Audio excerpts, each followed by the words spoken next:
Hello, hello. দীর্ঘ ১৭ বছর পরে বাংলাদেশে একটি অবাধ, সুষ্ঠু, নিরপেক্ষ নির্বাচন অনুষ্ঠিত হচ্ছে। যে নির্বাচন অতি উৎসবমুখর। এটা আমরা জগন্নাথপুর শরৎচন্দ্র সরকারি উচ্চ বিদ্যালয়ের প্রাঙ্গণে দাঁড়িয়ে আছি। ৬টা বুথের মধ্যে প্রতিনিয়ত এখন পর্যন্ত ১৫০০ এর উপরে ভোট কাস্ট হয়েছে। আ ন ন নিয়মিতভাবে হচ্ছে। এখনও মানে ভোটাররা খুব উৎসবমুখর হয়ে ভোট দিচ্ছেন। আর নতুন প্রজন্মের অনেক ভোটাররা যারা দীর্ঘ ১৭ বছর নির্বাচনে অংশগ্রহণ নিতে পারেন নাই, তারা কিন্তু খুব উৎসাহের সঙ্গে ভোট দিচ্ছে। আশা করছি আমরা আ আ আর কিছুক্ষণ কয়েক ঘন্টার ভিতরেই ইনশাল্লাহ দানের শীষের বিজয়ের মিছিল আপনাদেরকে নিয়ে দেব আমরা।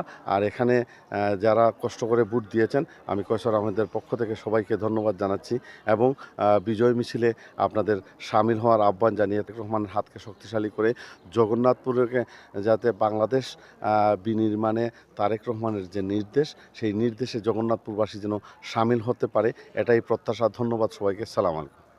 ঠিক আছে, তোমারটা